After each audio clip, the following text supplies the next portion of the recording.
अब ये जंग ईरान और अमेरिका के बीच की नहीं रही।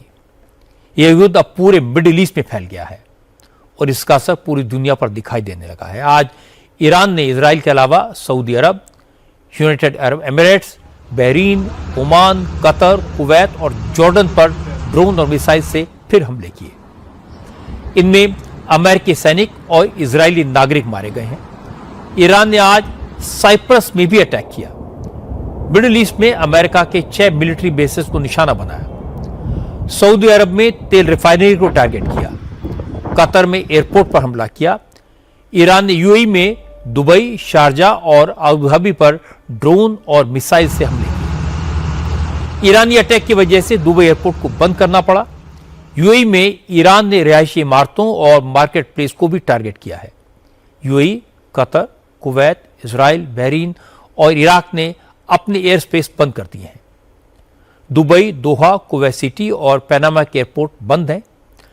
इजराइल में तेल अवीव के हवाई अड्डे को इनडेफिनेटली शट डाउन कर दिया गया है।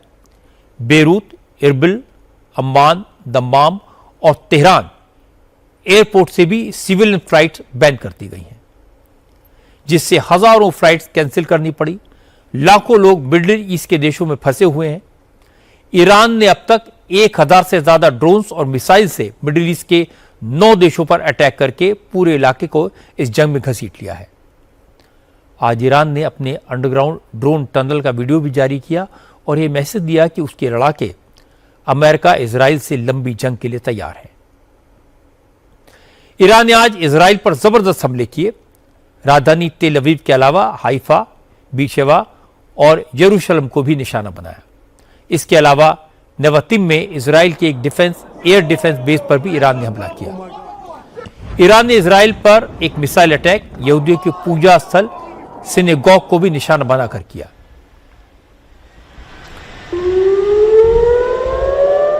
सिनेगॉग के नीचे एक बॉम्ब शेल्टर बना हुआ था। ईरान के इस मिसाइल अटैक में बच्चों समेत 10 लोग मारे गए।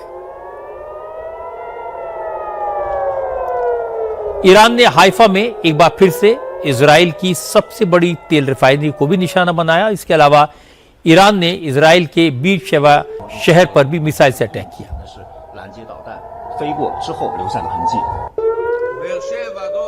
ईरान की कम से कम 3 मिसाइल्स बीरशेवा शहर पर गिरी हैं। इनको इंटरसेप्ट करने में इजराइल का एयर डिफेंस सिस्टम फेल हो गया। इजराइल में ईरान के ड्रोन और मिसाइल अटैक से बचने के लिए लाखों लोग अंडरग्राउंड बॉम्ब शेल्टर्स में रह रहे हैं। कुछ लोगों ने शेल्टर्स में ही गद्दे और टेबल का इंतजाम कर लिया है। बच्चे और उनके परिवार इन्हीं शेल्टर्स में रहकर पढ़ाई कर रहे हैं।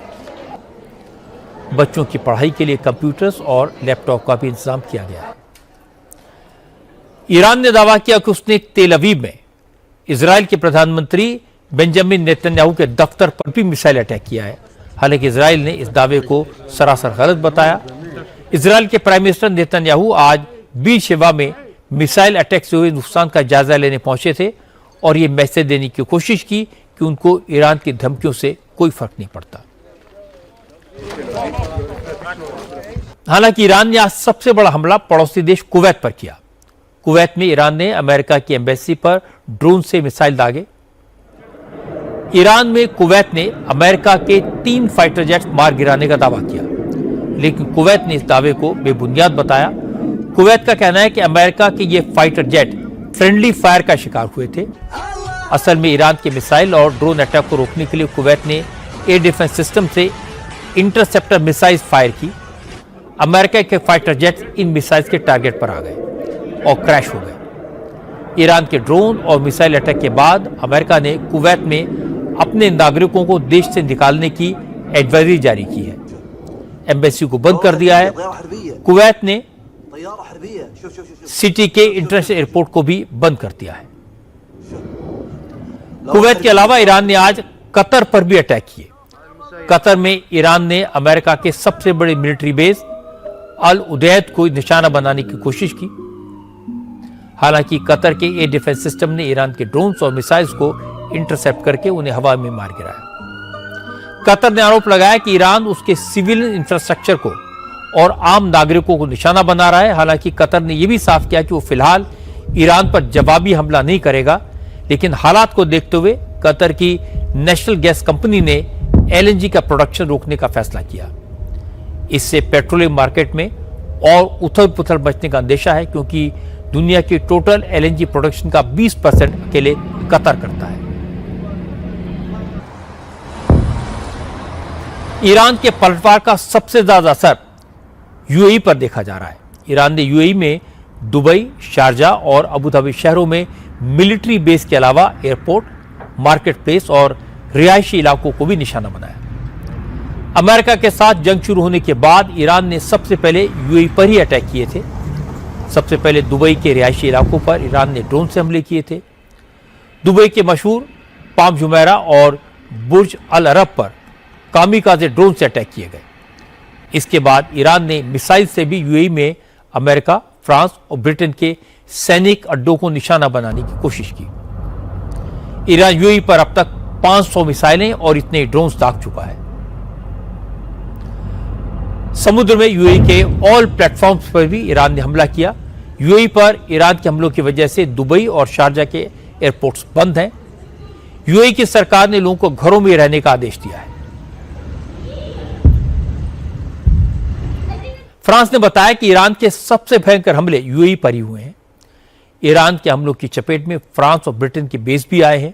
हालांकि फ्रांस के प्रेसिडेंट इमैनुअल मैक्रों ने मिडिल ईस्ट में युद्ध के लिए इजराइल और अमेरिका को जिम्मेदार ठहराया। मैक्रों ने कहा कि ईरान पर हमला करके इजराइल और अमेरिका ने पूरे मिडिल ईस्ट को जंग की आग में झोंक दिया है।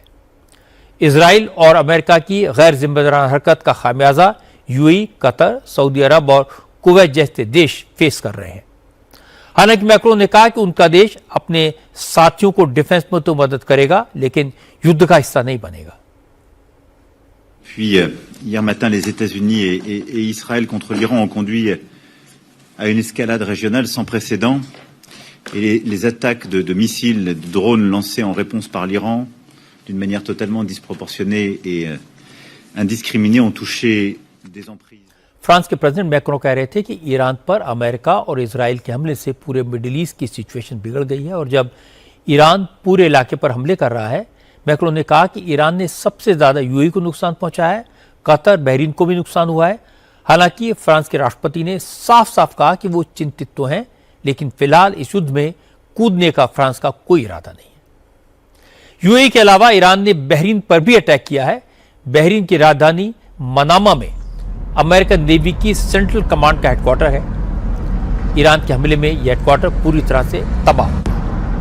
हालांकि अमेरिका ने अपनी जंगी जहाज और सैनिकों को पहले ही वहां से हटा लिया था, लेकिन ईरान ने अपने ड्रोन और मिसाइल अटैक से बहरीन के यूएस बेस के इंफ्रास्ट्रक्चर को पूरी तरह उड़ा दिया। बहरीन के अमेरिकी अड्डे के अलावा ईरान ने मनामा के रिहायशी इलाकों और एयरपोर्ट को भी निशाना बनाने की कोशिश की। ईरान के हमलों में बहरीन की कई इमारतें तबाह हो गई। बहरीन की सरकार ने ईरान के हमलों के बाद मनामा के एयरपोर्ट को बंद कर दिया। ईरान ने अपने जवाबी हमले में पूरे मिडिल ईस्ट को हमलों के जद में ले लिया है। आज ईरान के ड्रोन्स ने सऊदी अरब के रास तारुना में सबसे बड़ा तेल रिफाइनरी है, उसको निशाना बनाया। ये रिफाइनरी हर दिन 5.5 लाख बैरल तेल का प्रोडक्शन करती है।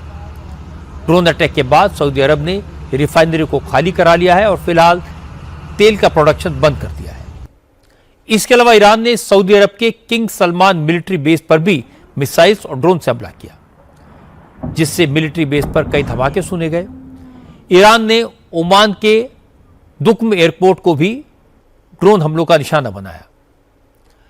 सऊदी अरब के पड़ोसी देश इराक में भी अमेरिका के एक सैनिक अड्डे पर जबरदस्त अटैक हुआ।